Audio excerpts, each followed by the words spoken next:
Autumn is a beautiful time of the year, and CottageCore is beauty in your home decor. We're going to take regular Dollar Tree items and along with our clay molds from IOD and some wax paste and make this beautiful sign. Stay with me and learn how I made it. I started out with the Dollar Tree mason jar sign and the Autumn Cottage IOD mold.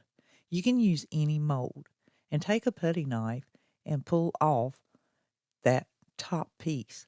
Using the ink by Waverly chalk, I'm going to paint my sign black, and now it's prepped and ready to go. Using the Botanical by Tim Hall's paper to decoupage the surface, and you'll want to lay this horizontally. It'll take approximately 2 pieces to cut, and you can decoupage those on there really, really quick. The botanical paper is about 36 feet long, so you can cut it in parts and pieces.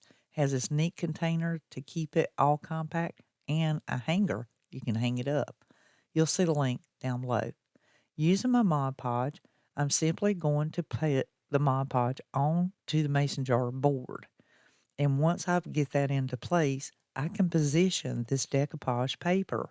Now, this decoupage paper can be used in many of your projects. I definitely encourage you. The link that I'm giving you, it actually has a 3-pack. So there's 3 different kinds, and you've seen me use 2 in the projects I've used. As always, I take and put on the lowest temperature my pressing iron and iron it across that decoupage paper, and it permanently seals it to the surface. No wrinkles, no bubbles, no worries, and sand the edges off smooth. Now we're ready to start kind of posing the clay pieces. And if you do like I do, I actually cut the clay of the maple leaves and position them in different spots, just as I like. And here it is. I'm going to do the Sephia. And this Sephia is one I've used before. I love this color and using this wax paste. These are the Alchemy and Finnabar. You will find the links to everything I use in the description box down below. I won't leave you hanging. And it only need a small amount in order to do this. The brush that you want to use is a flat brush that has some stiff bristles. You could use a stippling. You can use your finger to apply, but I want to get into the crevices. And other colors that I'm going to be using in this that I know of is going to be the rich copper, the Firebird, and the soot. And as I said, as I use these, I'll let you know what I'm putting where as I go along, and then that way you will know how to get that color. Now I'll get a plate to put my paste onto, and you want to put the cap back on it, because if you leave it, more wax will keep coming out. So you really want to be very, very touch a dab-a-do situation. Don't be heavy-handed on this at all, because these last a long time, and a lot goes a very long way. When I open my package, I basically go right here and I separate the paper. And when I pull it up, I can usually take the side of my brush and slide it up to here. That way I can slide the tube out and still put it back in there, and I can hang these up, or I can set them in a box just like that, and they don't get mashed or compromised. And this makes a big difference in doing that. These react differently depending on what you're using them on. So on a clay medium, they're going to be one thing. If you're using them on metal, if you're using them on wood, they can change colors. And on the tube, you can actually see 2 different objects. They're very small, but you can kind of make out the difference.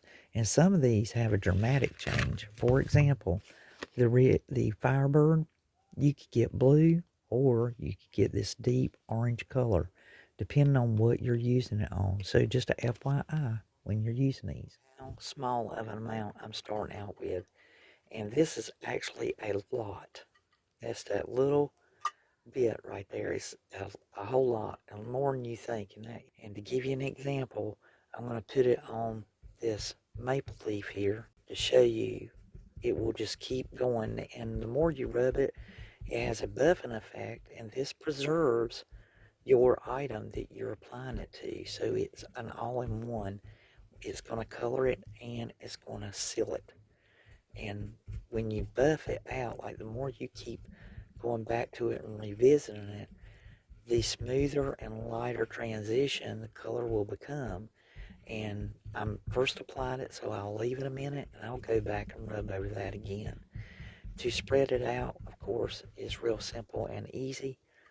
It just takes a hairline to go through there and cover up that entire leaf. And once you've gotten enough worked up into the bristle, it will just keep blending and spreading. These also have the ability to be mixed with each other, and they really complement each other, just kind of shake hands with one another, and you'll get these other beautiful colors. And so the response and reaction is going to be different each time you go through there. So as you can see, I'm going back over that same spot where I put that, and just gave it that few minutes or give it a few seconds to sit in there. And now I'm working it through here. This is a beautiful color. If you love their ochre, then the sepia is just awesome. It's just gorgeous. So I'm going to work on these leaves. And as you can see, that's even lighter over here of the lesser, the smallest amount that I put on there. You can deepen it, you can layer these. If you wanted to put more there, you can remove the top part. Say you didn't want this color on the top, you just wanted it in the depths. You could smooth that off. You don't want to get your clay too wet, but at this point it's very dry and hardened. So you could actually take and smooth that with a cloth or something. So let me show you what we got so far. And even though this is a sign, you want to make sure that you go atop here and get those pieces, because of course that dimensionalness will be shown if this is hanging up or propped or moved about. You're going to see that top edge, so you want to make sure that you get your piece on there.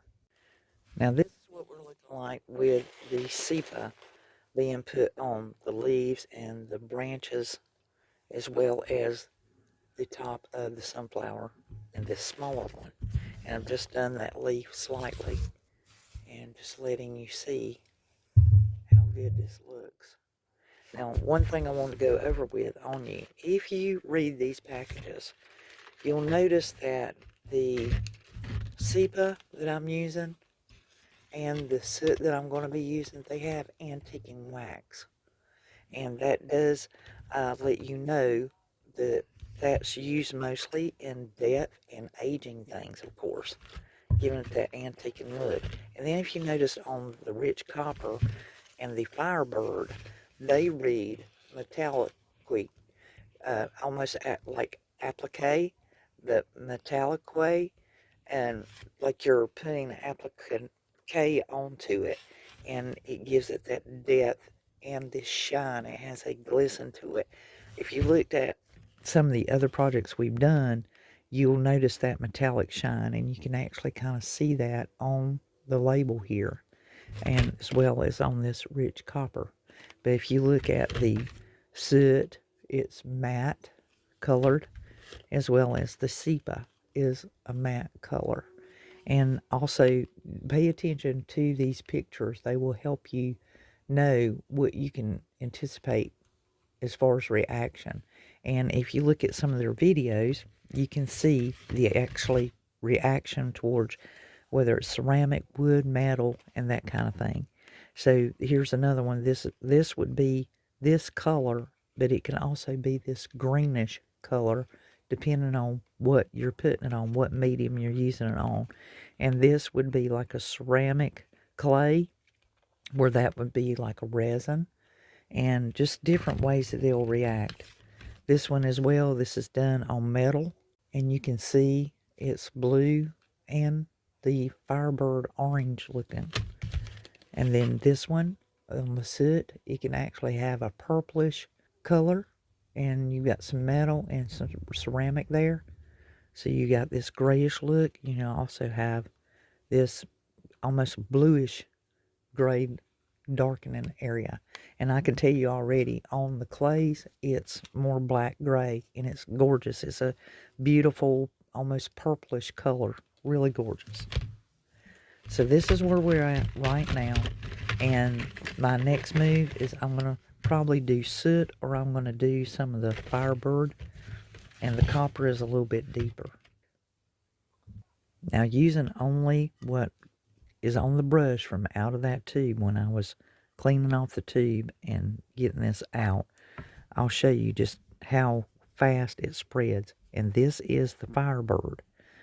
And you can see it's that color of orange, just like a pumpkin. It's a beautiful color. I really enjoyed using it before.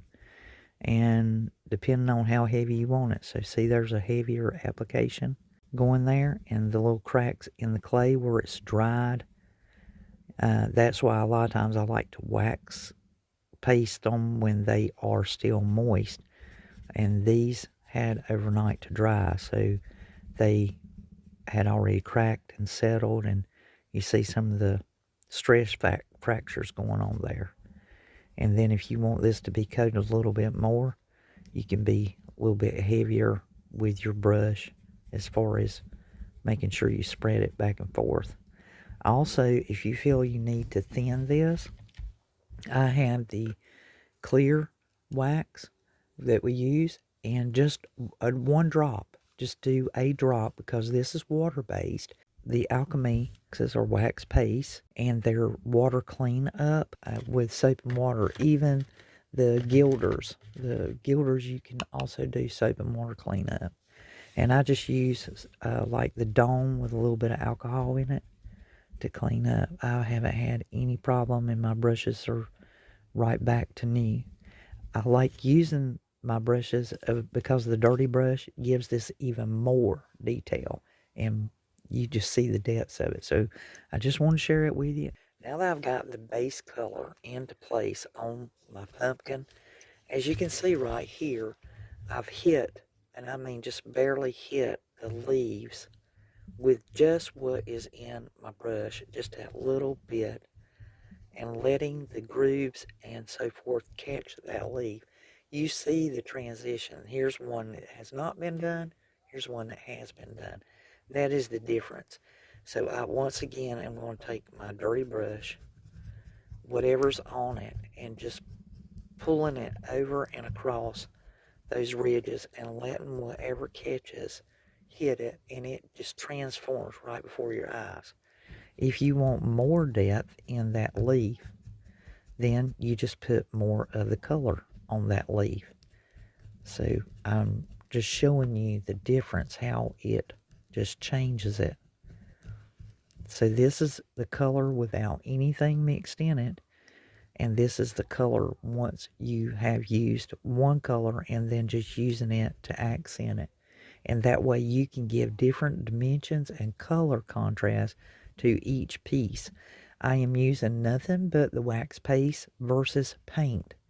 And I don't want to do anything to my stems. I'm going to leave them this color unless I add something later. But I did want to show you that truly looks like autumn leaves with just depth and contrast. Give it that true Renaissance color.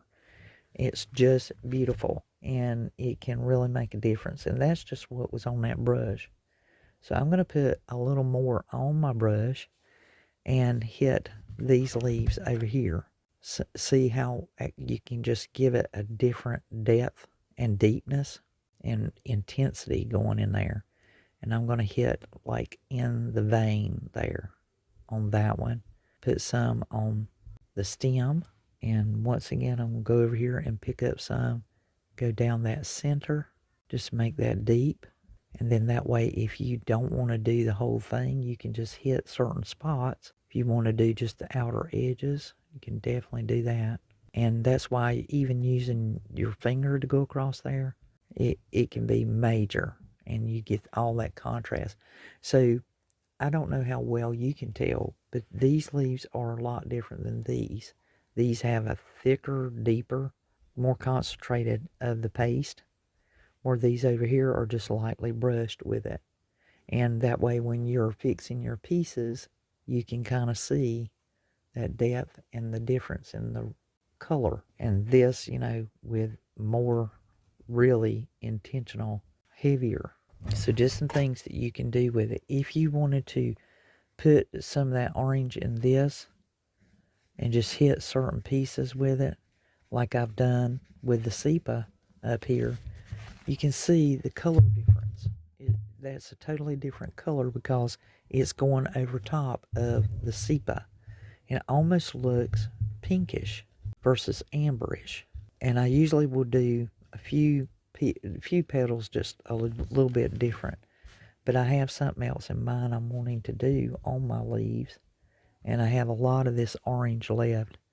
So I'm going to do one heavy leaf right here and just really give it a high concentration of the wax, because I don't want to overpower my piece with orange. I want it to be more focused on like the pumpkin versus the sunflower. So there you go. This has got the sepia on it and the orange going over top of it, and you can just see some real detailed deepness in the leaf there, that petal. Now I've decided to change up a little bit and go with my ash gray. I love my ash gray because it kind of looks blue, and I've left the brush dirty and putting it on this thistle here, this thistle ball, to see what I get. And as you can see, it's almost like a brown color, like an amber brown color that I'm getting, where it's mixed in with that Firebird. And that is the difference. When you're using these, you can just mix these colors and get all kinds of different colors. I'm really liking that for these. That's well suited for them. Now, as I work this, it may end up being more of the blue. Usually when I use the ash gray, it's this beautiful blue. And in order to achieve that, I may have to actually wash the brush and get that. So I want to kind of watch it here. I don't want to mess up my pumpkin. And any of this that you've got on the outside, if you desire not to have that, you can clean that up with a baby wipe.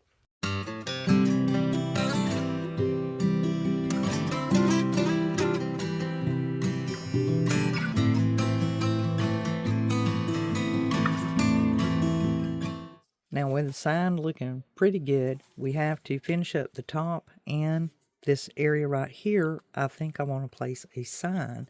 Now I have the little truck from Dollar Tree, and I'm going to take my heavy duty snips, and you can buy these at Lowe's or Home Depot. These are the cobalt snips. I'm going to cut out that little rectangle there. I also have my vinyl letters. These come from Walmart. As you can see, they have the large and the small. This is actually a 6-pack, and I've used this and used it and used it. It lasts a long time, and I'm thinking that I can spell the word autumn across here. And I'll look and see if I'm going to have to put any kind of special finish on it. But I think that this small rectangle will fit pretty much right there. It just needs some kind of signage. And I'm going to come out here and cut this and go about it and see what I'm going to have to do to style it out. But I think that this will be sufficient to do what I'm going to do. And you can see these things cut like a pair of scissors. And just don't let your snips snip per se. Just take it easy when you go through there. Be real careful. And you can just clip your metal. Part of the sign, I don't want these edges of the sign. Now what I ended up doing was stopping and leaving these holes. I took the edges off, and it just looked really neat on here. And I have these velvet push pins that I got from Dollar Tree. These are the blue velvet. They also have that khaki. I've had these quite a while. I've used several out of the pack, but 2 of those push through there. That's going to look beautiful, I think. And if I need to, if they go too far through the back, I don't think it'll be a problem. But if they do, I can snip the tip off. and that won't be no issue to push them into that board, I wouldn't think. Now this doesn't have any sharp edges when you cut it with those heavy duty cutters. If you were to drag your hand across there and you didn't get it just right, you might have an edge, but for the most part it's not sharp. And additionally, it's going to be going on here, so no one's going to be touching it anyway. I'll probably put some E6000 underneath it when I get ready to fasten it down and push the push pins through there, of course. I don't want to do that yet until I put my letters on there and make sure they're affixed correctly and have to make any adjustments. That way I won't chance breaking anything on the actual sign. Now I've taken and I've taped this metal piece down to my Lazy Susan so it doesn't move, and then that way I can decide where to put the letters. And if I just lay this across here and I am saying there's 6 letters in autumn, well, I know that the lowercase letters are a little bit small, but based on these 5 large up here and almost 6, I know that I need to put the A all the way to the far left as far as I can go and center it, and then just lay the smaller ones and it should fit just right. And looking at my sign, I see that the autumn is the really narrow. It just looks large the way it's cut on here. I'm going to actually put Autumn Cottage on here, and it's going to fit just perfectly. It's enough space, enough room, and I like the tone of it. It gives it that character that I'm looking for. So now I have my little metal sign fixed up with the letters, and because of the G, I picked that up and just moved it up and put the E, and that would be the way that I would write it. So it works out pretty good, and you can just suit them any way you want. I think we're now ready that we can place this sign. I can add this up top and it's fine just like that. So it's a matter of just gluing it. It is going to raise up further, even though you can, if you're like dead looking at that. But if you got that setting hanging up, that's not going to be a problem. I am very pleased with how the sign turned out. All in all, we have a magnificent sign. And once again, if you would rather purchase than to make, you'll see the website across the screen right here, and the link will be in the description box down below. Thank you for joining me in making the Autumn Cottage mason jar sign for this autumn season, and this will look beautiful in anyone's decor. This is Elizabeth. Until the next DIY, well, I'll be crafting y'all. Here's a close-up of our finished sign using the Autumn Cottage IOD mold, detailed in the maple leaves, and using the IOD mold of the sunflower. We've taken this mason jar Dollar Tree sign and really made it CottageCore. With the CottageCore, we have also added a metal sign along with velvet push pins, both from Dollar Tree, and the vinyl lettering suits it very well.